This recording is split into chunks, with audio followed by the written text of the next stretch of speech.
আমি একটা ভিডিও দেখলাম, বুঝলেন? তো ভিডিওটা দেখে শুধু এটাই ভাবছি যে এটা কি আদৌ বাংলার মানুষ? যে বাংলা থেকে নেতাজি অর্থাৎ বাংলার মনীষীরা দেশের জন্য লড়াই করছিল, সেখানে বাংলার মানুষ কী করে বাংলার বিরোধিতা করছে, আমি সেটাই ভাবছি। দেশটা এরকম উচ্ছন্নে গেছে, দেশের এরকম সর্বনাশ হয়েছে, দেশটা এরকম বিপদের মুখে পড়ে রয়েছে, জানি না কবে দেশটা আবার বিক্রি হয়েও যেতে পারে, সেদিকে কারোর ধ্যান নেই। অবস্থাটা দেখুন শুধু।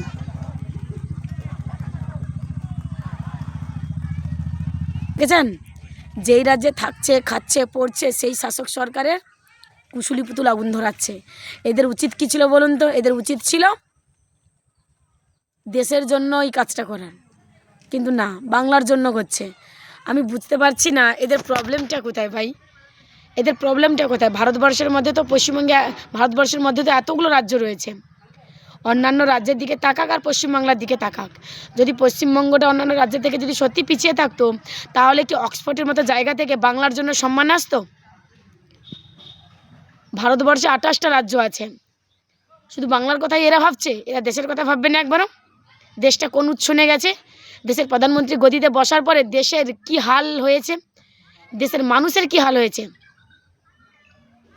এরা কি এটা বুঝবে না? এরা কি ভেবেছে, এরা বিজেপি নেতাদের উস্কানিমূলক মন্তব্যে এই নোংরামিগুলো করবে, আর আমার বাংলার মানুষ এগুলোকে বিশ্বাস করবে? বাংলার মানুষ বিশ্বাস করবে? বাংলার মানুষ দেখবে আর মমতা বন্দ্যোপাধ্যায়ের বিরোধিতা করবে?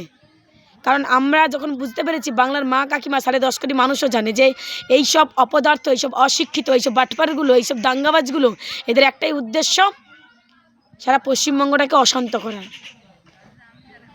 যেখানে নিজের শাসক সরকার বিদেশের মাটিতে গিয়ে নিজের বাংলার জন্য সম্মান নিয়ে আসছে, সেখানে এই বাংলায় কিছু, আসলে কী জানেন তো, আমি বলতেই ভুলি, এরা না আরএসএসের আদর্শে বড় হয়েছে। হ্যাঁ, এটাই হচ্ছে সত্যি কথা। ওই জন্য এরা ভালো মন্দটা বোঝে না। এইসব করে কিছু করতে পারবেন না। এই মমতা বন্দ্যোপাধ্যায়ের কুশুলি পুতুল পুড়ে কিছু করতে পারবেন না। বাংলায় মমতা বন্দ্যোপাধ্যায় ছিল, আছে, থাকবে। এই 26-এ যতই এসআইআর করে বিজেপি বৈধ ভোটারের নাম কাটুক না কেন, এর শেষ কিন্তু দেখে ছাড়বে বাংলার মানুষ, যদি একটা বৈধ ভোটার এসে যদি ভোট না দিতে পারে। একটা কথা মাথায় রাখবেন, একটা বৈধ ভোটার যদি ভোট দিতে না যেতে পারে তার বুথে, অর্থাৎ তার ভোটার লিস্টে নাম না থাকে, এটা ভেবে নেবেন না তার পাশের বাড়িতে যে বিজেপিকে ভোট দেয় সে শান্তিতে ভাবে ভোটটা দিতে যেতে পারবে। তাকেও ভোট দিতে দেবে না কিন্তু ওই বৈধ ভোটারটা, যার ভোটারটা বিজেপি ইচ্ছাকৃতভাবে বাদ দিচ্ছে।